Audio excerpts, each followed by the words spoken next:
Okay. Ephesians chapter 4. Simulan po natin dito sa verse 11.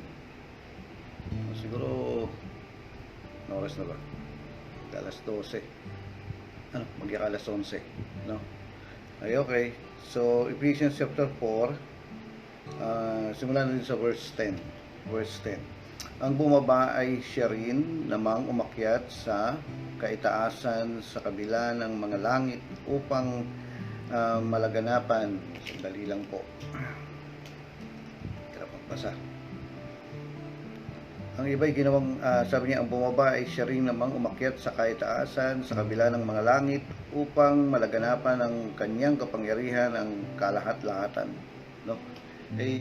Tingnan niyo po rito, sabi niya ganoon, ang bumaba ay siya rin namang umakyat. Yung tinutukoy po rito ay si Jesus. No? Tapos, ulitin ko po, sabi niya ganoon, ang bumaba ay siya rin namang umakyat sa kaitaasan sa kabila ng mga langit. No? Ano ibig sabihin itong sa kabila ng mga langit? Kasi sa Bible kasi may tatlong langit. No, ibig sabihin doon siya sa pinakamataas. No, yung unang langit yung atmosphere, tapos yung second langit yan yung space. Yung susunod, andun ang ang trono ng Diyos. No, doon sa sinasabi niya sa kabila ng mga langit upang malaganapan ang kanyang kapangyarihan ng kalahat-lahatan. In order na na makuberan niya ang lahat-lahat ng kanyang kapangyarihan, meron siyang ginawa. At dito po sa verse 12, verse 11, ano ba yung ginawa niya? Dito yun, sabi niya, at ang iba'y ginawang apostol, 1, 2, propeta, ang iba'y ginawang evangelista, ang iba'y ginawang pastor at guro. So ito po yung tinatawag na fivefold ministry, no? Bakit ginawa niya yung ganon, no? Ngayon, bakit 5? Balik tayo rito. Sabi niya ganon, ang iba'y ginawang apostol, ang iba'y propeta, ang iba'y evangelista, at ang iba'y guro at pastor. Ngayon, tingnan niyo po yung hierarchy rito. Sabi niya, una-una yung propeta, ito yun, yung parang thumb, no? Apostol. Ang iba'y propeta, alam niyo ba kung bakit ito yung propeta? Ito yung index finger kasi yan yung turo. Tinuturo ka niya, ikaw makasalanan ka, ikaw hindi ka nagme-memorize. Ikaw hindi mo memorize yung Psalms 91. Ngayon, actually, susunod, sabi niya, ito yung evangelista, no? Ito yung pinakamahabang daliri.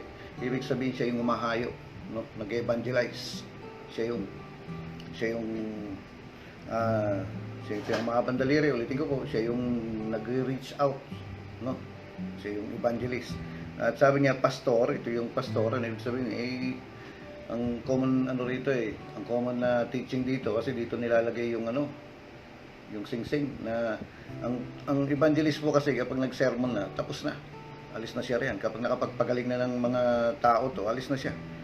Nakaka-attract siya ng attention dahil nagpapagaling Pero yung pagkatapos, wala na. Hindi mo na siya makita. Pero yung dito, ibig sabihin, kasal siya. Sino yun? Yung pastor, kasal sa tupa niya. Hindi niya basta-basta iiwan yan.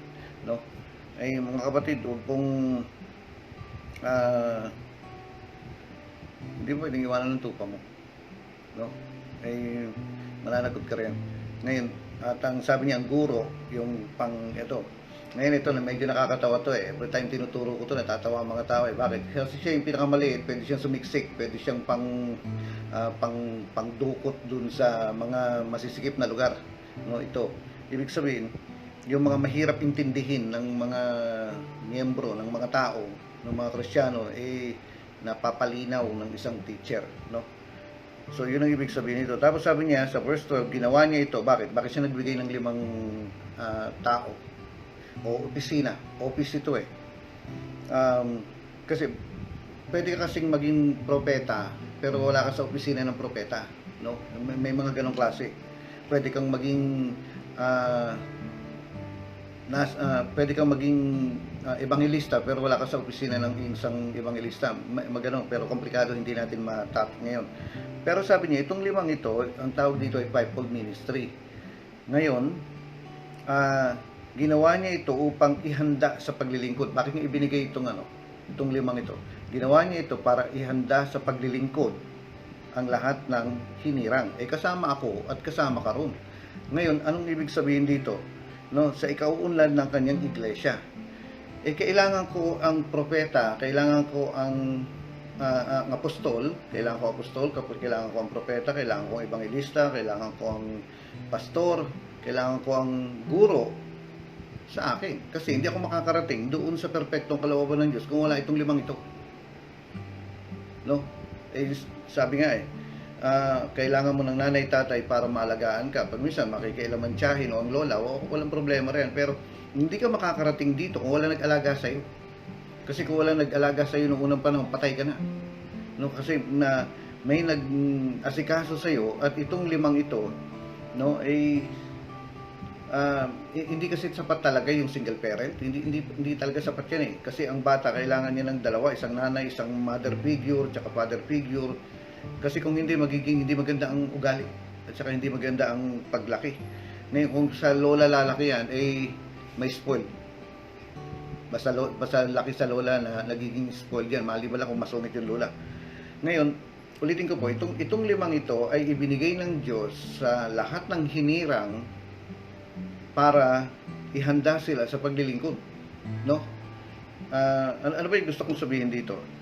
May mga tao po kasi nagtatanong sa akin na bakit pagka sem break camp, bakit ko yung pinapalabas pa si Kenneth Hagin sa ano po natin, no? May tao na naman kasi na naglalakad, kaya yung aso ko nag-iingay, no?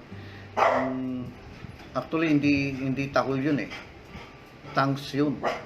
Yung aso ko nagtatanks. Hindi ko nga lang ma-interpret minsan. Okay, nasa na tayo?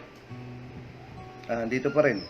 Sabi niya ganon, at ang iba'y ginawang apostol, iba'y propeta, ang iba'y ebangelista, at ang iba'y pastor at guro. Ginawa niya ito upang ihanda sa paglilingkod ang lahat ng hinirang. Ngayon, may mga tao po nagsasabi na wala ng propeta ngayon, o wala ng apostol ngayon. Bakit? Perfecto ka na ba? Perfecto na ba ang mga hinirang? Naka-ready na ba tayo? Kumbaga, handa na ba tayo? Sabi niya rito, ginawa niya ito upang ihanda sa paglilingkod ang lahat ng hinirang. Ngayon, kung punta nga lang tayo rito sa English version, kahit sa NIV, no? Okay din naman ito.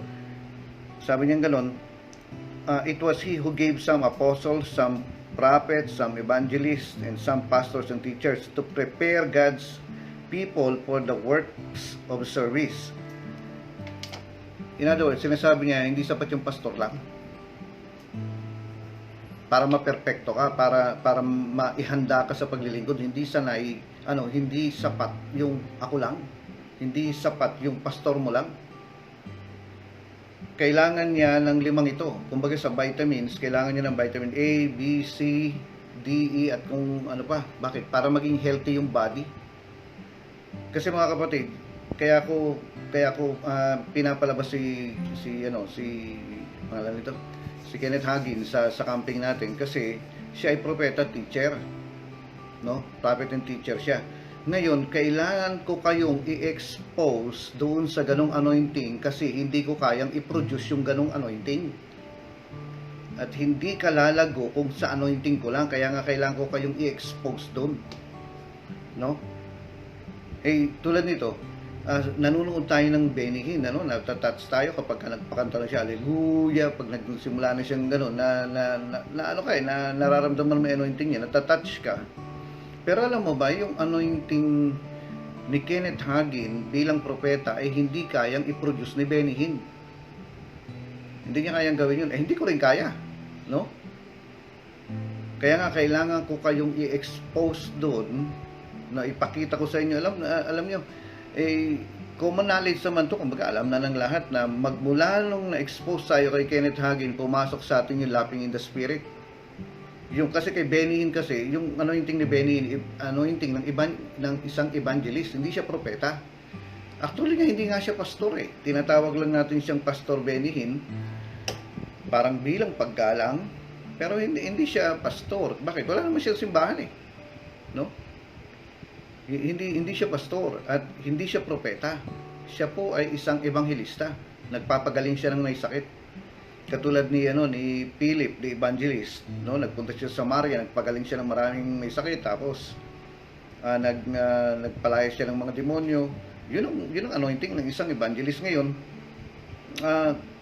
Kung magi-stay at magi-stay ka sa kanya, which is hindi mali, ano mangyayari? Iyak ka na lang ng iyak, no? Natatouch ka, iyak ka na lang ng iyak, pero merong ibang flavor, no, sorry po, may ibang flavor ng anointing na makakakumpleto pa sa atin. Ano yun? Yung anointing yung anointing ng apostol, kailangan matikman din natin para balanced diet tayo. Yung anointing ng propeta, yung sila Hagin nito, sila Kopla nito. Ngayon, si Morris Cerullo po ay anointing niya ay anointing ng isang evangelist, kasi na ano siya, nagpapagaling siya. Ngayon, si Benny Hinn ganon din. Ganito po, kung hindi ko kayo ma-expose dun sa anointing ng propeta, ng evangelista, yung mga sa katabi mo, hindi ka natatangkat. Magiging ganyan ka na lang, no? Ito po ang sabi niya rito, itong limang ito ay para magkaroon tayo ng balanced diet, no? Meron pa ako isang yung gusto kong usually ngayon sanang training ng ngayong sem break na to, kung di nagkaroon ng pandemic, i-expose ko po kayo rin sa calling ni T.L. Osborne. Ito po isang apostol, no? Na ang nagpapagaling din siya. Ang ganda ng ministry niya. Alam niyo, hindi nag-altar calling ito si T.L. Osborne. Salita lang siya ng salita. Pero yung mga tao po, milyon sila kapag nag-gather yung mga tao. Milyon. Kusang tumatanggap Maya-maya may sumisigaw na riyan. Bakit? Kasi nagpakita na si Jesus sa kanila, no? Kahit sa mga Muslim na bansa, magsasalita siya. Iba ang anointing ng isang apostol sa propeta. Si Kenneth Hagin, sabi ko nung na-introduce ito sa atin, na nagkaroon ng ng lapping in the spirit, nakita mo na hindi pala puro iyak lang, no? Kaya nga siguro ipopost ko na lang po ito sa Facebook, yung marami kasi ako ng mga videos niya kung paano siyang mag-minister sa mga tao, anointing ng isang apostol, no? Maniwala ka, mas malakas, no? Naranasan ko yung anointing ni Kenneth Hagin, kakaiba, no? Hindi katulad ng Benny Hinn, same anointing pero iba ang flavor, na makikita mo na meron palang ibang mas anointing. Sa totoo lang, yung anointing ni Kenneth Hagin matalim. Nung nagpunta po ako doon sa simbahan niya at nagtawag ng altar calling, lapit akong grabe doon sa altar nila, hindi mo maintindihan kung malamig o mainit yung nararamdaman mo. Yung kamay ko, ginaganon ko na, ganyan ako ng ganyan sa kamay ko habang nakayuko ko, nakapikit ako. Bakit? Hindi mo alam kung nakababad ka sa sa liquid fire, kung tawagin no? Yun ang binabanggit nilang term doon, liquid fire. Parang apoy na liquid siya, na talagang hinihiwa ka ang tindi ng anointing ng isang propeta. Kaya nga, pagka nandun ka sa altar, wala kang maitatago talagang nakaganon sa'yo, na wala kang maitatago sa Panginoon. Yung kasing anointing na nararanasan natin kay Kenneth Hagin doon sa camping, kapag nag-film showing, lumiit na yun. Kasi sa actual, malakas yun pero kapag na-transfer sa video, lumiliit siya. Kumbaga parang humihina, no? Pero malakas pa rin. Kaya, ngayon, kay Benny Hinn, hindi ko nararamdaman yun. Malakas din ang anointing ng isang evangelist, kay Morris Cerullo, kahit kay Bongki. Malalakas ang mga anointing nila, pero different type ng anointing. At ito po, ang sabi po ng Biblia rito, nagbigay siya ng apostol, propeta, evangelista, pastor at guro para ihanda tayo. So, kung kulang ang isa lang, apostol lang ang maghahanda sa iyo, kulang, no? Ang evangelist kasi, pwede kanyang pagalingin ng sa anointing lang niya. Gagaling ka kahit na napakaliit ng faith mo o wala kang faith, pwede kang gumaling. ang isang teacher hindi siya anointed sa ganun, pero pwede kanyang turuan tumanggap ng tongues. Tuturuan ka lang niya. No? Tuturuan ka niya kung paano gumaling. Tuturuan ka niya kung paano masave. Na hindi kailangan yung nanginginig kang ganyan dahil sa lakas ng anointing. Pwede kang gumaling. Yun ang anointing ng teacher na mai-instruct ka niya. Magbibigyan ka niya ng instruction kung paano gumaling nang walang nangingisay-ngisay kang ganyan. Ngayon, meron kasing mga may mga tao po na parang ganito po, ako po'y teacher.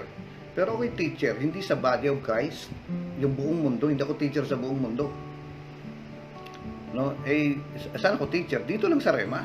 Hindi ako teacher ng katawan ni Kristo dito sa Pilipinas. Hindi, dito lang ako sa Rema. Ang anointing ko, nandito lang ako. Kapag umalis ako rito at naghanap ako ng mas magandang, sabihin natin, na gusto kong magturo, gusto kong magkaroon ng television program, mga ganyan. Gusto kong mag-minister sa Singapore, gusto kong magpunta sa China, bobornaginin ko yung mga komunista. Kung tinawag ka, pwede mong gawin yun. Pero kung hindi, mawawalan ka ng anointing, mapapahiya ka lang. No? Hindi sasama ang Diyos sa iyo ron. Bakit? Hindi ka ron tinawag. Tinawag ako dito lang. Kaya kung saan ako, kung saan yung anointing ko, doon lang ako. Ngayon, tulad sila Kenneth Hagin, teacher yan ng buong body of Christ sa buong mundo. No? Tulad nito. Ngayon, yung mga pastor po, may mga local pastors lang yan . Hindi pwedeng dalawang pastor mo. Pwedeng maging dalawang teacher mo, pero hindi pwedeng dalawang o 5 ang pastor mo. Kailangan, isa lang ang pastor mo, isa lang yan. Kaya nga hindi pwedeng kumbaga, dalawa simbahan mo, hindi pwede. No? Sa kanta, pwedeng sabi niya, dalawa ang puso ko, gano'n, no? Pero sa pagiging pastor, isa lang ang pastor mo at isa lang ang simbahan mo. Yung iba nga, sabi ko nga, nakikain lang sa ibang simbahan, hindi na umuwi. No? Bumisita lang sa ibang simbahan, hindi na bumalik sa sariling yung simbahan. Hindi po ganoon. Kasi parang ganito yan . Kung tinawag ka na sa medicine, no, maaaring gawin kang nurse o kaya doktor, kailangan mag-aral ka sa isang school of medicine. Ngayon, kung tinawag ka na abogado, dapat dun sa school of law. O ngayon, kung tinawag ka namang engineer, dapat dun ka sa school of engineering. Ngayon, kung tinawag kang church planter, dadaling ka rito sa Rema. Hindi ka pwedeng kung saan ka nagpupunta.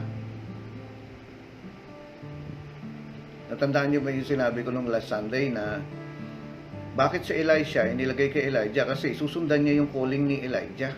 No, ang dami naman propeta no. 7,000 pa ang sinabi ng Diyos doon . Na ang dami-dami pang propeta ron. Pero bakit siya isinama ron? Kasi yung calling ni Elisha ay gagaya sa anointing ni Elijah. Kaya kung dinala ka rito sa Rema, ay hahawak ka talaga ng simbahan. No? Kung hindi ka manahawak ng simbahan, napaka-small percentage ng mga hindi hawak ng simbahan ay sabihin natin, mga lola na, hindi na makakahayo yan. No? Ang pinakapupuntahan nila, kumbaga, loob lang bahay nila, ganun, magsimba lang yan. Pero pwede silang manalangin. Yun . Pero anong pagpe-pray nila? Yung church planting mo, yung pagtatayo mo ng simbahan. Sana po naiintindihan itong bagay na to. Kaya nga, tinatry ko po kayong expose doon sa mga at least alam ko at nakukunan ko rin ng anointing. No? Kasi yung anointing ni Benny, hindi ko kayang i-produce. Kaya kailangan expose ko kayo. At yung anointing ni Kenneth Hagin, lalong hindi ko kayang i-produce. Kaya ini-expose ko po kayo ron. Kaya kung merong mga palabas na ganyan sa camping natin at maging sa film showing natin, yun ang dahilan. Kasi mahirap kasi dito sa Christian life na lumalaki ka o kaya humahayo ka o nagpapatuloy ka sa Christian life mo na wala kang propeta. Paano Kuya Boy kung wala naman ako napapanood na ganyan? Dito sa Bible merong major and minor prophets, no? Major and minor prophets. Yung major prophets sila Isaiah yan, Ezekiel yan, o sila Daniel yan, na ang kapal-kapal ng libro nila ang matagal basahin. Pero may mga minor prophets na ilang pages lang. Ngayon, maganda pong basahin natin yung mga librong yan ng kahit makapal. Lalo ni Ezekiel ay ang kapal-kapal. Yung Isaiah ang kapal-kapal, no? 60 chapters. magandang basahin natin yan. Magtiyaga kang basahin yan. Magtiyaga kang intindihin yan. Yung kumbaga, expose mo yung sarili mo doon sa mga kay Propeta Isaiah, kay Propeta Daniel, kay Propeta Ezekiel, no? Lalo na sa Jeremiah, expose mo yung sarili mo sa kay Propeta Jeremiah by reading their books. Kasi anointed pa rin yan eh. Ngayon, yung anointing nila, nandiyan pa rin sa librong yan. Nandiyan pa rin sa Bible at hayaan mong maapektuhan ka nito. Kumbaga parang hayaan mong maghilamos ka ng anointing ng mga propeta. Ngayon, wala kasing isang tao na nasa kanya lahat yung propeta eh. Walang ganun. Mayabang yung nagsasabi ng ganun na nasa akin lahat yan. Ang anointing ng apostol, nasa akin. Ang anointing ng propeta, nasa akin. Yung evangelista, ng pastor, ng guro. Walang ganun kasi. Kung meron man, actually, meron nga. Isa lang yun, si Jesus yun. Sabi ni Jesus, pastor ako, I am the good shepherd. Tapos lagi siyang tinatawag na teacher. No. Tapos evangelist din siya. So, anong ibig sabihin? Si Jesus lang yun. Pero sa atin, dinivide tayo eh. Kaya nga sabi niya, nagbigay siya ng apostol, nagbigay siya ng propeta, ganito, ganyan, hanggang sa teacher. Kailangan mo teacher. No? Ngayon, meron kasing teacher, ulitin ko po, may teacher sa body of Christ. Ngayon, hindi ako tinawag na teacher sa body of Christ. Teacher ako sa Rema lang. Ngayon, pastor ako, hindi ako pastor sa iba, pastor ako sa Rema lang. Pagka umalis ako rito at naghangad ako, nangarap ako ng nangarap na mag-evangelize ako ganito mga kapatid, kung hindi ka evangelist, wala sa'yo anointing. Huwag mong gawin yung gano'n. Mawala ka sa anointing mo. So, ito po, no, bakit mo ina-expose yung mga miyembro mo, yung tayo? Doon sa anointing ni Hagi, ni Benihin, ganito. Kasi nga, kailangan balanced diet. Kasi sabi niya, for the perfecting of the saints, perfecto ka na ba? Hindi pa. Ito kailangan mo yan. Sabi nila, wala na raw propeta ngayon, ulitin ko, wala na raw evangelista ngayon, wala na raw apostol ngayon. Bakit perfecto na ba ang saints na hindi na nila kailangan ng propeta? Kasi sabi niya gano'n, binigay niya ito for the perfecting of the saints, para mahanda sila sa paglilingkod. Ngayon, halata naman yung mga tao, sabihin natin na hindi naturuan ng ethics. No, hindi naturuan ng ethics hindi gumagamit ng serving spoon yan. Yung kutsara nila, no? Ito, may kutsara ako rito. Yung kutsara nila, kumakain silang gano'n, tapos na may sabaw doon, may sinigang, may sabaw. Yung mismo kutsara nila, yun ang gagamitin nila na pangkuha ng tapos titikman lang gano'n. Matabang. May asin po kayo, gaganon pa yun. Halatang sasabihin mo gano'n, hindi naturuan. No? Ngayon, sa mga spiritual na bagay, kailangan maturuan po tayo. Kaya nga, basahin niyo po yung book ng Isaiah, ng Jeremiah, ng Daniel, ng Ezekiel.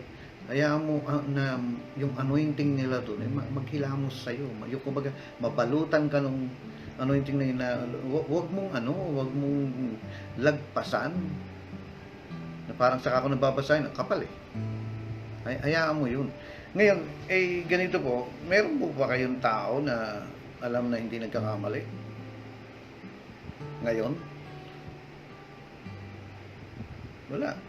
Ako walang alam eh. Ako nga may mga mali. No? Yung katabi mo nga, mas maraming mali. Ngayon, itong mga propeta po, tsaka itong ngayon, sila Benny, maraming mali yan. No? Si Kenneth Hagin, may sabi nga ni Kenneth Hagin, minsan may kinausap, sabi niya gano'n, sabi mo sa akin, correct mo ako kung mali ako, sabi ni Kenneth Hagin niya, napaka-humble. Kasi gusto kong gawin yung tama, sabi mo sa akin kung nagkamali ako, hindi. No? Kasi ang isang taong matalino po, nagpapakorek. Ngayon, si Benny Hinnon, marami siyang maling nasabi, marami siyang maling nagawa, nag-prophesy pa yan eh. Ngayon, yung prophecy niya, hindi natuloy. Pwede ngayon, napulaan siya. Tapos, hindi niya na-balance yung pag-handle niya sa pamilya niya at saka ministry niya. Ano pa ba? Kahit si T.L. Osborne, may mga maling nagawa. Ganun. Bakit? Kasi walang perfecto sa atin. At maniwala ka kahit ikaw, may mga mali kang magagawa. Ngayon, nagiging perpekto tayo. Bakit? Kasi marunong tayong magpatawad. Si Satanas kasi hindi marunong magpatawad. Ang Diyos kasi marunong magpatawad. No? Kaya tayo perpekto kasi na marunong tayong umamin at marunong tayong magpatawad at marunong tayong humingi ng tawad. Kaya lang tayo nagiging perpekto. Yung kumbaga, kaya tayo tinatanggap ng Diyos kasi sabi niya gano'n, kung aaminin mo kasalanan mo, pagsalangsang mo, andiyan si Jesus para patawarin ka. No? Eh, mga kapatid, dito pong sinasabi ko sa inyo, kung hahanap ka ng isang propeta o ebanghelista o apostol o pastor, lahat naman tayo na tingnan nyo nga yung kilay nung mga pastora nyo. Kailan naging pantay yan? Hindi yan napapantay. Kahit na anong galing niya na magkilay, sabi niya lang, kilay is power. Sabi nga nung iba no? Sino ba? Guluhin mo na buhay ko, huwag mo lang guguluhin yung kilay ko. Sino-sino ba yung mga yan? Yung mga kilay power na yan? Si Pastora Ruth. Sino pa? Si Pastora Judah. Nako, mga yan, mga kulang na lang maglagay ng ng ba yun, yung LED light, yung umiilaw na ganun dito, yung kumikilaw, yung LED. Pero tingnan mo yung mga pastorang yan. No, sino pa ba? Marami yan. Si Tina. Ay naku po, si Tina. Hindi ko pa nakita yan na hindi nakakilay yan. Si Tina. Sino pa ba? Yan yung mga kumbaga talagang wow, tasado. Kumbaga parang, pero kahit na gaano ko po katagal itong mga kasama ito at nakikita itong mga taong ito, hindi nila maperfecto yung minsan mas mataas ito, minsan mas mababa ito, kumbaga parang hindi maperfecto no? Pero kahit ganoon, maganda na pa rin naman, no? Ang gaganda nga nila yung iba naman, hindi marunong magbunot ng kilay, parang ito mas makapal, hindi nga nagkikilay, pero pag nag-aahit naman, para bang, bakit gano'n, naubos na itong kabila, ito hindi pa. Hindi nila ma-perfecto yan ibig sabihin ba, hindi na sila anointed? Kung tinawag ka, nandun yung anointing sa'yo, at ito po ang calling mo, ay pwede mong ang calling mo, hindi mo pwedeng takasan yan, tapos na yan. Basta, may calling ka, no? Pero yung anointing mo, pwede mong mapalakas o pwede mong mapababa. Nasa sa'yo yun. Ulitin ko po, yung anointing mo, pwede mong i-increase yan, palakasin ang anointing mo o pwede mong pababain. Depende yan, nasa sa'yo na yan, kung anong gagawin mo sa anointing mo. Kung alagaan mo ang anointing mo, lalakas yan. Pero kung pababayaan mo ang calling mo, bababa yan. Pero yung calling mo, wala nang bawian yan. Di, mananagot ka na sa Panginoon riyan. Kumbaga, wala nang atrasan riyan. Marami kang pwedeng gawin para yung anointing mo umakyat. Meron ka rin magagawa para ang anointing mo bumaba.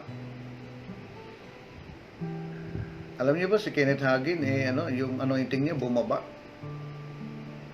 Dumating ang time, tinatamad na siya Kaya ang ginawa niya, nagsisi siya noon. Sabi niya, Panginoon, ayaw kong mawala sa ministry.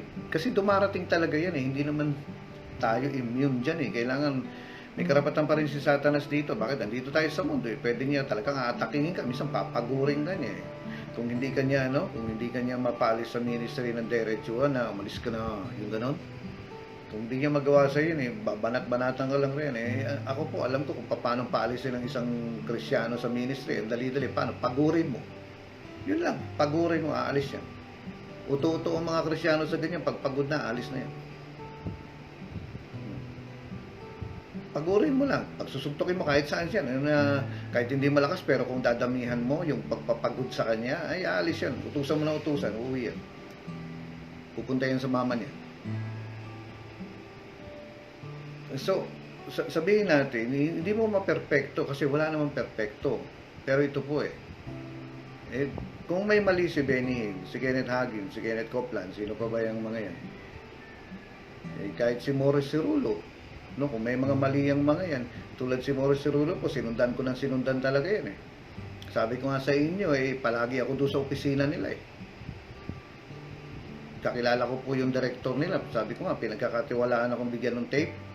Na sabi niya gano'n, "O, pahiram ko sa'yo 'to." Sasabihin niya sa akin, pagkatapos sasabihin niya, "Ibalik mo sa akin bago magganitong araw kasi papalabas pa sa TV yan."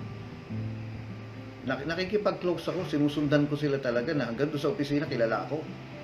Nung opisina ni Morris Cerulo dito sa Pilipinas, palagi po ako doon. No, nakikipag-close talaga ako. Bakit? Gusto ko yung anointing niya eh. Pero alam niyo po, habang napapalapit kayo, napapalapit doon sa propeta, doon sa evangelista, doon sa pastor, doon sa guro, doon sa evangelista, basta yan, just sa limang yan, habang lumalapit ka, nakikita mo yung mali. Siguro pag malayo, hindi mo makita yung kilay ni Tina na hindi pantay, pero habang lumalapit ka, makikita mo medyo bakit tagilid ata yung kilay ni Tina. Ngayon, habang nakikita mo yung ganyan, eto minsan sasabihin mo kay Benny na may mali siya, may prophecy siya na na hindi nagkatotoo. So tama ba siya, mali siya? Mga kapatid, ito po. Si Benny na hindi naman tinawag na propeta, kaya kung mag-prophesy siya at nagkamali siya, wala akong problema ron. Bakit? Hindi naman siya propeta. Mahirap pag yung propeta nagkamali, no? Pero pag minsan, kahit propeta, nagkakamali, ngayon, i-check nyo po itong mabuti, ha? Sino ba yung propeta sa Biblia na ang sabi niya, kinuha niya yung pamigkis ni Pablo at itinali niya sa sarili niyang bewang, sabi niya, ang sino mang may-ari ng pamigkis na to ay ganito ang mangyayari sa kanya pagdating niya sa ganung lugar. Sino yon? Sinong propeta yon? No? Ngayon alam niyo, sabi niya gano'n, ang may-ari ng propetang, may-ari ng sintron na to, yung pamikis. Ganito ang mangyayari.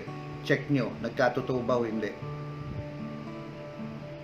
Hindi always, kahit na nasa New Testament na yan, i-check nyo mabuti, no? Pag-aralan nyo mabuti, nangyari ba yun o hindi? So, sa madaling salita, no? Ba't sinusundan mo pa rin sila? So, sabi ko, si Benny, nagkaroon ng prophecy siya na nagkamali siya. Hindi natupad susundan mo pa rin ba, Kuya Boy? Yes. Bakit? Kasi, titingnan ko po yung heart niya. At saka ito, isa lang naman talagang tinitingnan ko. Nakikita ko naman yung heart niya. No? Gumaganong-ganong nga no? Sabi ko minsan parang Benny, pakibuksan mo nga yung puso mo. Hindi, kasi ito po, no? One, hindi siya nagko-quit. Hindi siya nasuko. Yun ang tinitingnan ko. Ang dami kayang nagdedemanda sa kanya, pero palaban siya. Hindi siya sumusuko. Hindi siya nagko-quit sa ministry niya. Yung pamilya niya, inaayos niya. Di ba nagpakasal sila ni misis niya ulit. Tapos yung mga anak niya nasa ministry. Yung manugang niya nasa ministry. Ngayon, hindi ako susuko ron. Bakit? Kasi, una nga, sabi ko nga, hindi siya nagkukwit. May mali ba siya nagagawa? Yes, meron. Ako din. At yung katabi mo rin. At ang pinakamaraming maling magagawa rito ay yung ikaw. Pero nung namali ka ba, sinukuhan ka ba ng pastor mo? Hindi. Yung pastor mo, magkakamali rin yan. Si Jesus lang ang hindi nagkakamali. Ba't sinusundan mo pa ako nagkakamali? Mga kapatid, ito po, minor lang yun. Minor na mali lang yun. Meron pa nga akong pinapanood ko si Jimmy Swaggart. Ito, artist ito, singer ito, musikero ito. Ang ganda lang, galing ng kamay niya. Pagka nag-piano yun, yung daliri niya, pag pinadaan niya sa piano, napaka-jazzy. Yung pag kinano niya yung keyboard. Hindi keypad keyboard, yung ginano niya, ang ganda ng tunog niya. Pero nung andun ako sa crusade niya, mali-mali yung nagsintonado siya. Tapos sabi niya, atras ka ng 2 flats, 2 flats. Sabi niya, ibig sabihin, 2 atras yun. Bakit? Sintonado Nagsisintonado rin sila. Pero yung heart mo ang tingnan, yung heart nila ang tingnan mo. Bakit ko sinasabi ito? Kasi mga kapatid, mayroon ako isang sinusundan dun Ano yun? Yung presence ni Lord, yung anointing. As long as andun yung anointing ng Panginoon sa buhay nila, susunod ako. Pero pag nakita kong iniwan na ng Panginoon itong mga taong ito, iwanan ko na rin. Bakit? Ang sinusundan ko si Jesus na nasa kanila.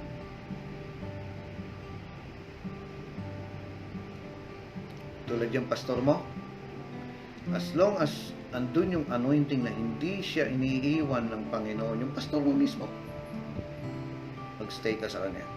Pero pag dumating ang time, iniwan na ng Panginoon yung pastor mo, iwan mo na rin. Ani mo pa yung yung ilog na sagwan ka ng sagwan na ganyan, na bangka mo, wala ng tubig, umalis ka na. No? Pero as long as andun ang anointing, nandun yung wisdom, nandun yung ito nga ang anointing kasi na bibigay ng talino, pero makikita mo yung pastor na wala ng anointing, nabobobo, nagkakamali-mali na parang mapapahamak na tayo rito. Nakuha niyo mga kapatid, as long as andun yung yung anointing sa kanila, susunod ako. Ngayon, yung anak ko ni Kenneth Hagin, si Kenneth Hagin Jr., hindi yung propeta, hindi yung teacher, pastor yun. Iba ang anointing niya. Nagpalehan sa kurun nung andun ako yung anak niya. Ibang anointing niya, anointing ng pastor, no? Ang mga kasi, mga propeta, parang maiksi ang tiyaga. Bakit? Hindi kasi pastor ang pastor, napakahaba ang tiyaga. Ngayon, sa kabilang dako naman, may mga tao po na talagang nawala na ng anointing Ngayon, may mga rin, ano bang tawag dito, yung mga loyal, ano ba yun? May tawag sa ganyan Hindi ko kayo maririnig Yung bang napaka-loyal, wala na nga yung anointing, sunod pa rin ang sunod. Susunod ka sa kanila sa pagkakamali nila. Magagaya ka. So, ano pong sinasabi ko rito? Ang Diyos ay nagbigay. So, ngayon, ito lang ang hinihiling ko sa inyo. Ngayon, magbasa kayo. Manood kayo sa sa YouTube, no? Mag-explore kayo. Pero ang hinihiling ko lang, sabihin niyo sa akin kung sino 'yun. Kasi may mga tao po, maniwala kayo, ang galing magpalayas ng demonyo. Pero ayoko sundan. Bakit? Hindi na sa Diyos yung way ng pagpapalayas niya. Para ba nag-uusap siya, parang may demonyo nga siya, tapos kakausapin niyo yung napoposes. Parang mas mataas nga lang itong demonyo niya, kaya napapalayas niya to. Bakit? Iba na yung iba yung way ng pagpapalayas niya. No? Kasi ini-interview na niya yung demonyo na ilang taong ka na? Tinatanong niya yung demonyo, ilang taong ka na? Ngayon, sasagot naman yung demonyo, 10,000 taon na ako. Iniisip ko, saan nakalagay sa Bible na pwede kang mag-interview? Ano yan? Biodata? Oh. Paano kung tanongin mo yung demonyo, how's your love life? Tapos sumagot yung demonyo, ay okay lang love life ko. Ikaw pastor, kumusta love life mo? Yung way, ini-interview na niya Tapos sasabihin nga ng demonyo, 10,000 years old na ako. Bakit 10,000 years old lang ba ginawa yung demonyo? Hindi mo alam yan Ngayon kasi, yung demonyong maingay sa Bible, ang sabi ni Jesus, manahimik ka. Yung madaldal na demonyo, manahimik ka. Kaya kapag may tao puri ang salita ng salita, sabihin mo, manahimik ka. Iba na yung yung way niya na ng pagpapalayas. Kaya nga kung susundan mo yan, maliligaw ka. Kaya nga ako po bilang pastor nagre-request ako, inihiling ko sa inyo, sabihin niyo sa akin kung meron kayong nakikitang ganito, sasabihin ko sa inyo kung ituloy niyo lang sundan yan or stop na. No? Ngayon, so yun po yung gusto kong sabihin sa inyo ngayong umaga na yun ang dahilan kung bakit na ina-expose ko kayo ron doon sa mga ganong klaseng anointing. Bakit? Kasi hindi ko kayang i-produce yung anointing na yun. At magiging malnourished lang kayo kung hindi ko kayo i-expose dito. Ngayon, yung sa mga meron po ako dating sinusundan na preacher, na evangelist na ang galing-galing niya, pero bandang huli, siguro po mga 1 year, na may nakita po ako, kakapanood ko, na nakita ko may mali na. May something na mali na sa kanya. Ngayon, wala naman ako mapagtanungan, kaya nagtatanong ako sa Diyos, Lord, nasa ano pa ba? Nasa tama pa ba itong evangelist? No? Lakas ng anointing niya eh. Eh, sabi ko, titingnan ko yung anointing niya, yun ang babasihan ko. Pero alam niyo, bandang huli, ano na eh, na yung anointing niya, paganyan na, hanggang sa yun, nalublob na eh. Parang nag-dip na siya, parang ayun na, nasagad na yung anointing niya. Wala na yung anointing niya. Eh, sabi ko, iniwan na siya ng Diyos, iwanan ko na rin siya. Hindi ko siya susundan sa pagkahulog. Bakit? Mahuhulog din ako. Kaya nga, pasintabi po, kapag yung pastor nawala na, ba't susundan mo pa? No, wala na nga siya sa pagka-pastor. No? Maging careful po tayo dito sa mga ganitong bagay. At saka ito, sabi ko nga, hindi ko kayang i-produce yung anointing na yun. Yung anointing ni Kenneth Hagin, hindi kayang i-produce ni Benny Hinn. Yung anointing ni Benny, hindi kayang produce ni Kenneth Hagin. At ito po, yung anointing ng camp, hindi kayang i-produce ng simbahan nyo lang. Kaya nga kailangan tayong mag-camp, ina-expose po tayo. Kaya nga, atin kayo, mag-camp tayo. Bakit? Kasi yung anointing, yung lakas ng anointing sa camp, hindi kayang i-produce ng isang simbahan lang.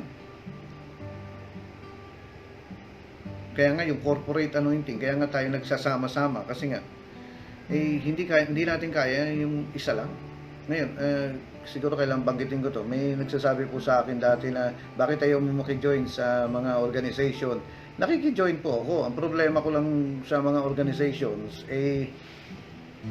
gusto nila, yung schedule nila at yung program nila, ang susundin ko na lang. Kumbaga parang wala na akong time dito sa Rema. Gusto nila, nandun na lang ako, nandun. Parang yung kumbaga sasakupin nila ang buong schedule mo na involved po ako sa naalala ko na dati, kumbaga sa yung service, kinuha nila ako na ako yung bahista, ako yung nagbe-bass. Sa ibang simbahan, kinuha nila yung gitarista. Sa ibang simbahan, kinuha nila yung drummer. Sa ibang simbahan, kinuha nila yung organista. Sa ibang simbahan, kinuha nila yung singer. At magkakasama kami lahat. Pero pagkaraan po ng ilang buwan na nandun ako, umatras na ako. Bakit? Kasi gusto nila, laging andun na lang ako. Wala ka ng time sa So, hindi ko na nababalance. Kaya atras ako kasi ang pananagutan ko ay hindi yung organization, kung hindi yung tungkulin ko dito sa church. No, hindi masama yan. Kung nagiging blessing ka sa kanila at nagiging blessing sila sa iyo, di okay. Okay lang yun. Pero, ang point ko po rito, na-encourage ko kayo, yung mga lumang mga teaching ni Kenneth Hagin, ni Morris Cerullo, okay yung mga yan hanggang ngayon, may Rema pa naman. Si Benny, sige, okay lang yan. Pag dumating yung time, sabihin natin na nawala sila sa Panginoon, sa akin yun na maririnig yun. Pero hanggat hindi yun naririnig yun, patuloy tayo. Bakit? Kasi kailangan natin yun. Magbasa tayo ng mga major and minor books ng prophets kasi kailangan natin ng anointing nila para mabalutan tayo. Huwag mong lagpasan yung mga makakapal na libro niyan. At meron pa pong isa na i-close ko rito. Meron yung yung nung unang panahon, meron pong ay daanin ko na lang sa ganito. Meron po kasing isang tao na sabi niya, Lord, paano ba ako magamit mo? Ano bang gusto mong gawin ko? Nagpe-pray daw siya, nagpa-fasting na ganyan. Alam niyo mga kapatid, sinabi ng Diyos sa kanya, linaw-linaw daw, bumulong ang Diyos sa kanya. Sabi sa kanya, pag-aralan mo ang buhay ng mga generals ko. Ayan, pag-aralan mo ang buhay ng mga generals ko. Sino-sino ba yung mga God's general na yan? Yung mga talagang yung talagang kilalang-kilala. Ang isa rito, si Maria Woodworth Ether. Ang lakas ng anointing niya, patay na yan Tapos sino pa ba? Si John Alexander Dowie, tapos si John Coe, isa yan, si Kenneth Hagin, sino pa ba itong si William Branham, yung mga ganyan, si A.A. Allen. Kumbaga, yung mga general na yan na talagang parang mga Benny Hinn yan, parang mga bongki yan na ang gagaling magpagaling. Ang isang very interesting dito, si Maria Woodworth Ether, kakaiba ang buhay nito. Bakit? Kasi parang ganito, si Maria Woodworth Ether, yung anointing niya, naipasa niya rito, tapos naipasa niya. Parang si Kenneth Hagin, yung anointing ni Kenneth Hagin, nakuha niya kay Smith Wigglesworth, tapos nakuha niya kay ganito, ganyan. Lahat matetrace mo yan, paakyat, papunta kay Jesus. Itong ano po, yung anointing ni Benny Hinn, nakuha niya kay Catherine Kuhlman, tapos si Catherine Kuhlman, nakuha niya anointing niya kay ganito. Ganyan, pasa-pasa lang yan eh. At matetrace mo, baka nga nanggaling pa rin yan kay ano eh. Sino ba to? Yung kay John the Baptist. Kanina ba kinuha ni John the Baptist yung anointing niya? Kay Elijah. At hanggang yan, makarating yan dun sa kay Jesus, yung pinakadulo-dulo niya. Okay po. Ngayon, sabi niya, Panginoon, anong gagawin ko? Sabi ng Diyos sa kanya, pag-aralan mo ang mga buhay ng mga generals. Sabi ko, ang isang very interesting dito, si Maria Woodworth Ether. Bakit? No? Magtuturo yan. Naggaganyan yan. Daming tao, libo-libo yan. Magtuturo yan, biglang titigil. Nakaganon. Nakadilat. Hindi gagalaw yan. Hanggang yung mga tao, nag-iisip na lang, bakit di na gumagalaw ito? No? Tapos yung last na sinabi niya, for God so loved the world. Stop na. Nakadilat siya, nakaganyan ang kamay, nakatayo, nakabukas ang bibig. Pagkatapos nun, yung mga tao ngayon, nagtataka na, bakit hindi na gumagalaw ito? Ngayon, lalapit na sila dun sa babaeng preacher, babaeng evangelist. Nakaganon lang. Nakabukas ang bibig. Ano yung last na binanggit niya? For God so loved the world. Nakadilat. Alam niyo, minsan 12 oras nakaganon lang siya, hindi gumagalaw, talagang suspended animation, nakaganyan lang siya. Nagtataka yung mga tao ngayon, ba't di na kumikilos itong babaeng ito, ba't di na kumakilos itong evangelist na to. Ngayon, mamayang gabi, ay dahil kumalat na yung balita na nakastatwa na lang yung si Maria Woodworth, nakaganyan na lang siya, ay kakalat yan sa buong syudad. Maya-maya yung mga tao dumami lalo. Ngayon, nung maraming tao na, biglang sasabihin niya, nakaganyan siya. Ano ba yung sasabihin ng last na sinabi niya? For God so loved the world. Biglang kikilos yan. At biglang magsasalita, that He gave His only begotten Son. Tuloy-tuloy ang sermon niya na parang wala nangyari. Yung mga tao, laglag ang pangay. Anong tawag dun? Signs and wonders. Wow. Kumbaga parang senyales ito. Na signs and wonder, parang I wonder why, parang maano ka eh. Tapos mamaya magpapatanggap na ng salvation niya, mamaya magpapagaling na yan, ay grabe. Ngayon, at the same time, ito po, yung asawa niya, no, unbeliever yung asawa niya, na dun sa likod, nakikipagligawan sa mga asher. Yung mister niya. At yung nga, isang nirereklamo niya, dahil maya-maya niyayakap na nung mister niya, yung mga asher dun sa likod. Pero anong gagawin niya? Tigil ba siya? Hindi, tuloy-tuloy lang yan. Tapos ang isa pang pinakamasakit na nangyari sa kanya, bilang isang evangelist, bilang isang powerful woman of God, yung anak niyang babae na sagasaan. Umiyak siya. Umiyak yung mga tao. Ngayon, ang daming tanong. Bakit hinayaan ng Diyos ng mga ganyan-ganyan, yung mga mapanilip, ganun. Dahil talagang siyempre, magkakaroon talaga ng question, pero alam niyo, tuloy-tuloy pa rin siya hanggang sa maubos yung buhay niya, hindi siya nag-quit. At yung anointing na yun ay transfer niya sa iba.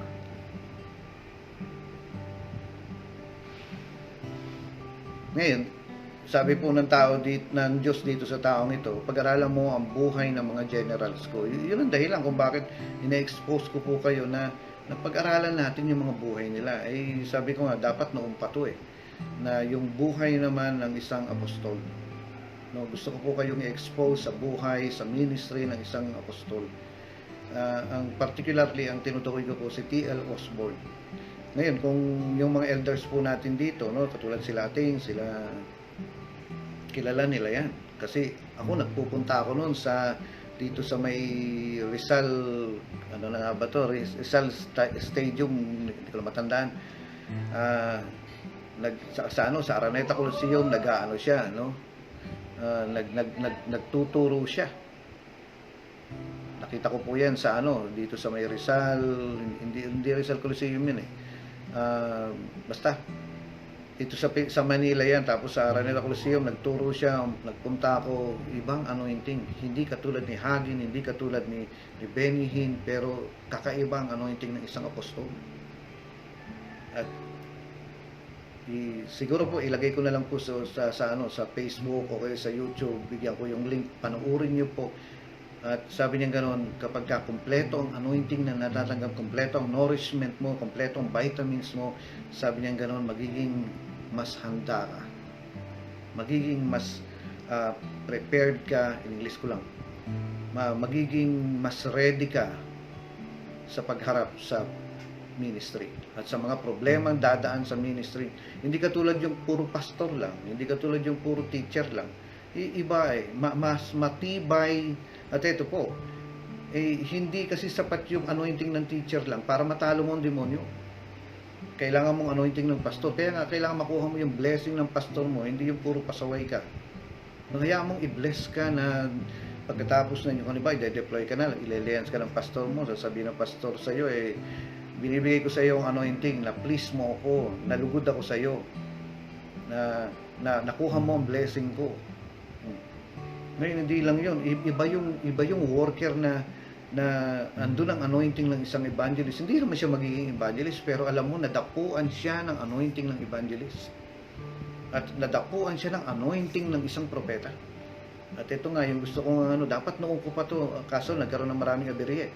Iba yung worker na nadapuan ng anointing ng apostol. Hindi po lahat na nagsasabing apostol, propeta, kahit nga pastor, guro, hindi naman lahat yan, totoo. No? Pero sa abot ng ating kaya, makikita mo yung, at gusto ko po kayong expose sa anointing ng limang ito. Meron na kayong pastor, no? Hindi nyo na kailangan magpa-expose sa ibang pastor. Isa lang ang pastor nyo, no? Teacher, expose kayo rin, no? Pero yung sabihin natin itong tatlong ito, yung evangelist, yung propeta, yung apostol, itong apostol ang gusto ko pong sa mga darating pong panahon, gusto ko kayong ma-expose. At sabihin ko po, ulitin ko, iba ang laki. Iba ang talas ng isang worker o ng isang miyembro kapag ka nadapuan siya ng anointing ng apostol. Kakaiba. At yung kung loobin ng Diyos, after po ng mga trainings na ito ay manood po kayo, ipakita ko yung link sa inyo. I think meron akong 100, 200 video ng video ng mga ng apostol. Makakatulong po ito. Kasi makikita mo naman sa isang Kristiyano kung lalamya-lamya yan, halatang sabihin, hindi naturuan to. Kumbaga, doon sa taong yung kutsara niya, ganun, masasabihin mo, ay, halatang hindi naturuan to ng etiketa. At makikita mo sa isang worker na halatang hindi ito na-expose sa anointing ng propeta, anointing ng evangelista, anointing ng pastor, o anointing ng apostol. No, talagang hindi ito naturuan. Makikita mo yung na kulang na kulang. At sabi nga niyan ganon, na ang Diyos ay nagbigay ng limang ito. Kaya sabi niyan ganon, at ang iba'y ginawang apostol, ang iba'y ginawang propeta, ang iba'y ginawang evangelista, ang iba'y ginawang pastor at guro. Ginawa niya ito upang ihanda sa paglilingkod ang lahat ng hinirang sa ikauunlad ng kanyang iglesia. Sa gayon, tayong lahat ay magkakaisa sa pananampalataya at magkakaisa sa pagkakilala sa anak ng Diyos at magiging ganap ang ating pagkatao. Perfecto ka na, kumpleto ka na. Bakit? Kasi magiging ganap ang ating pagkatao ayon sa pagiging ganap ni Kristo. Hindi na tayo matutulad sa mga batang nadadala ng bawat aral parang sasakyang dagat na sinisiklot-siklot ng mga alon at tinatangay ng hangin. Hindi na tayo malilinlang ng mga taong ang hangad ay ibulid tayo sa kamalian, manapay sa pamagitan ng pagsasalita ng katotohanan. Sa diwa ng pag-ibig, magiging ganap tayo kay Kristo na siyang ulo. Gusto ko tumibay pa po kayo. No, gusto kong tumibay tayo. At ang isang way na alam ko na magagawa po natin para maging strong, maging mas perfect, maging mas ready ang mga workers po dito sa Rema ay expose po kayo sa mga anointing na ito. No, kasi hindi sapat lang po yung sabihin natin yung kanin, kulang yan. Kailangan mo ng ibang pagkain para mapuna ng pangangailangan ng katawan. Hindi sapat ang vitamin A. Alam nyo, pag sumobra kayo sa vitamin A, mamamatay kayo. Nakakamatay po ang vitamin A. Basta sumobra ka rin. So, kailangan po yung balance talaga na yung proper exposure, proper na, ano ba to? Andiyan ka ba, Pastora Josie? Andiyan ka na? Ayun, may sasabihin sa inyo si Pastora Josie. Ay, sige po, siya nga pala, alam niyo po, ang ultimate na salaminan, no? Yung ultimate, kasi magkakaroon pa ng salaminan eh. Ang ultimate na salaminan ay ito. Asan ang bunga mo? Kasi sa dami-dami ng trainings, sa dami-dami ng camping, sa dami-dami ng mga Bible studies at Sunday services, at sa dami-dami ng mga Facebook live natin ganito ganyan, na natanggap mo, nakinig ka, pero hindi ka makapag-produce ng kahit isang kaluluwa, sayang lang lahat. So yung ultimate na salaminan, asan ang bunga mo? Kung gagawin mo ang tama, no, pupunuin mo ng salita ng Diyos at magiging obedient ka sa Panginoon at hindi ka magkukulang sa prayer at susunod ka sa pinagagawa ng Panginoon, imposible hindi ka magkaroon ng bunga. Dahil ang pinaka-ultimate na salaminan, asan ang bunga mo?